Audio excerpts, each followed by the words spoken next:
벌써 30년도 훌쩍 지난 이야기입니다.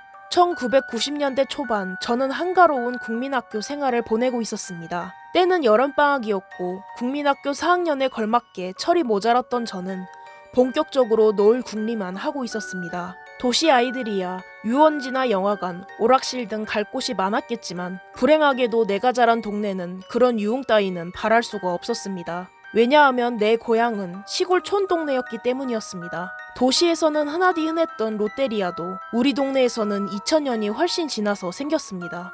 극장마저 없는 아주 작은 촌동네라고 생각하시면 됩니다. 그만큼 놀 곳이 부족했고 기껏해야 아이들끼리 공터에 몰려가서 뛰노는 게 전부였습니다. 그래서 저는 엄마 아빠를 졸라 할머니 댁에 가기로 했습니다. 할머니 댁은 제가 살던 곳보다 훨씬 시골이었는데 첩첩산중 산자락 아래에 집 한 채만 덩그러니 있는 곳이었습니다. 촌에서 버스를 타고 1시간을 더 가야만 하는 곳이었으니 심심하기로 따지면 말이 필요 없을 정도였습니다. 하지만 제게는 계획이 있었습니다. 옆집 언니와 아랫집 동생을 꼬셔서 함께 놀러갈 계획이었습니다. 부모님은 당연히 어린아이들끼리 할머니 댁에 몰려가서 소란을 피울까 걱정하셨습니다. 하지만 마땅히 놀아줄 무언가가 없던 시절이라 하루가 멀다 하고 TV만 붙들고 사는 아이들보단 낫다고 생각하셨습니다. 그렇게 국민학교 5학년, 4학년, 3학년이었던 우리 3명은 아침 버스를 타고 할머니 댁으로 향했습니다. 할머니 집은 남도의 전형적인 일자형 한옥이었습니다.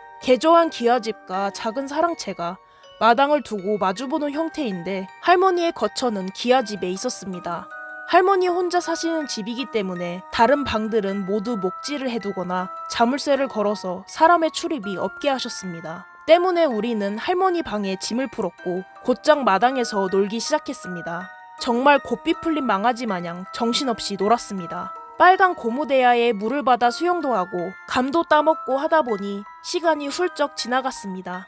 날이 어둑어둑 해가 넘어가자 할머니께서는 교회에 가신다며 채비를 하셨습니다. 할머니 집 마당에서 아랫동네 쪽을 바라보면 교회 십자가 철탑이 아득하게 보일 정도였으니 꽤 먼 거리였던 걸로 기억이 납니다. 우리는 할머니가 언제 가셨는지도 까맣게 잊고 놀고 또 놀았습니다. 시골의 밤은 순식간에 찾아들었고 더 이상 마당에서 놀 수 없을 만큼 어두워지자 우리는 방으로 들어가 본격적으로 베개 싸움을 하며 놀았습니다. 할머니께서는 집을 나서면서 밥 차려놨으니까 밥 먹고 놀아라 라고 당부하셨지만 말을 징하게 안 들었던 우리들은 금세 잊고 놀았습니다. 얼마나 놀았을까? 갑자기 방 안으로 하얀 연기가 스멀스멀 새어 들어오기 시작했습니다. 오감이 둔하디 둔했던 저는 눈치채지 못했는데 1살 위 언니는 방 안에 생긴 이변을 눈치챘습니다. 야, 저 연기 뭐야? 불난 거 같은데? 언니는 베개 싸움에 정신이 팔려있던 우리의 멱살을 잡고 심각하게 말했습니다. 연기는 어느새 좁은 방을 가득 채우고 있었습니다. 지금에야 창문이나 문을 열고 나올 생각을 했겠지만 확실히 어렸던 우리는 상황 판단이 느렸습니다. 겁에 질린 우리는 서로 부둥켜 안고 훌쩍이기 시작했습니다. 연기 때문인지 침과 콧물이 멈추지 않았고 헛구역질이 났습니다. 상황이 나아지지 않자 큰 용기를 낸 언니는 방문을 벌컥 열고 소리쳤습니다. 뛰어나가 얼른!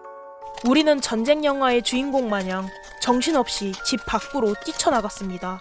나가면서 보니 부엌 가스레인지에서 무언가 타고 있었습니다. 냄비가 불타 까맣게 그을려 있었고 가스레인지 주변 벽지까지 타들어가고 있었습니다. 우리는 집 마당 수도가에서 얼굴을 씻고 대성통곡했습니다.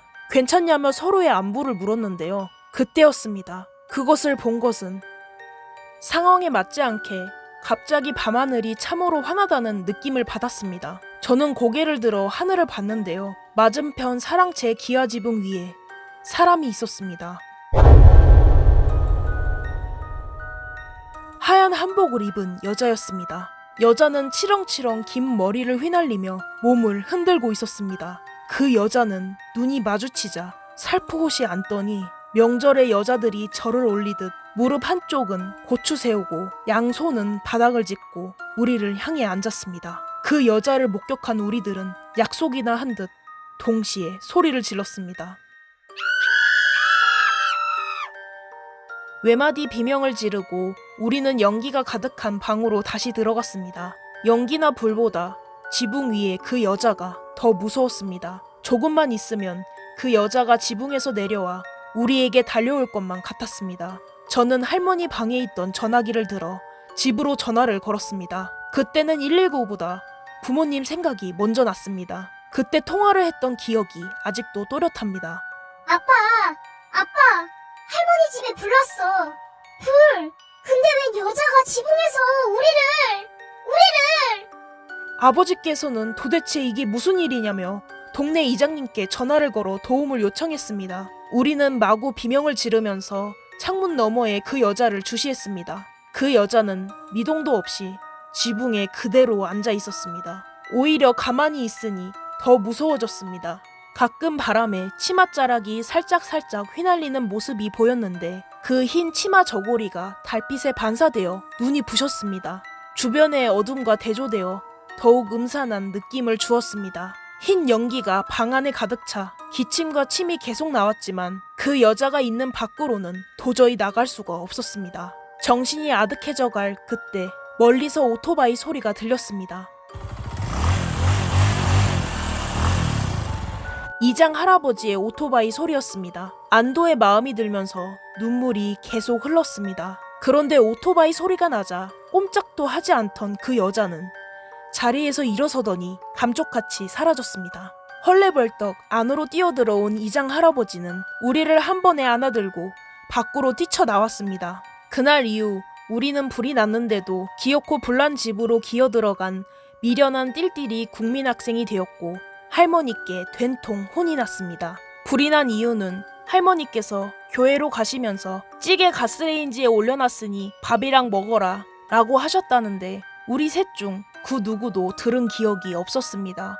저는 지붕이 여자에 대해서도 말씀드렸지만 어른들은 말을 돌리면서 너희들이 불에 너무 놀라서 헛것을 보았다고 하실 뿐이었습니다. 단순했던 저는 그때는 정말 그것이 헛것인 줄만 알았습니다. 이후 성인이 될 때까지 그 여자에 대해서는 완전히 잊고 살았습니다. 근데 얼마 전 엄마와 이야기하다가 갑자기 엄마가 먼저 그 여자에 대한 이야기를 꺼냈습니다. 들어보니 엄마도 그 여자를 본 적이 있다고 하셨습니다. 신혼 초 엄마는 잠시 시집살이를 하셨는데 사랑채 지붕에서 그 여자를 본 적이 있고 그 여자가 누군지도 알 것 같다고 하셨습니다. 할머니 집안은 옛날부터 마을에서 굉장히 부잣집이었다고 합니다. 집에는 오랜 시간 시중을 들던 하인이 둘이 있었는데 그러다 오래전 집에 큰 불이 났는데 그 하인 중 하나가 나오지 못하고 죽었다고 했습니다. 하인이라면 보통 남자의 이미지가 떠오르지만 밥하고 청소를 하던 젊은 어린 식모였다고 했습니다. 이를 안타깝게 여긴 할머니와 할아버지는 유족에게 위로금을 주고 장례와 제사 비용도 치러줬다고 합니다. 그런데 그 일이 있고 나서부터 집안에 무언가 큰일이 일어나기 전에 꼭 그 여자가 보였다고 하더군요.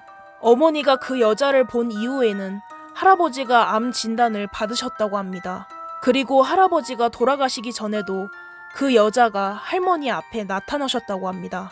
지금 돌이켜 생각해보니 우리에게 경고를 하러 온 게 아닐까 하는 생각이 들었습니다. 지금은 더 시간이 지나 할머니도 돌아가셨고 집도 허물어져서 더 이상 그곳에 갈 일은 없어졌습니다. 하지만 여전히 지붕 위의 여자는 지금도 선명하게 기억에 남아 있습니다. 오늘 준비한 내용은 여기까지입니다. 구독과 좋아요, 알림 설정은 저희에게 큰 힘이 됩니다. 들어주셔서 감사합니다.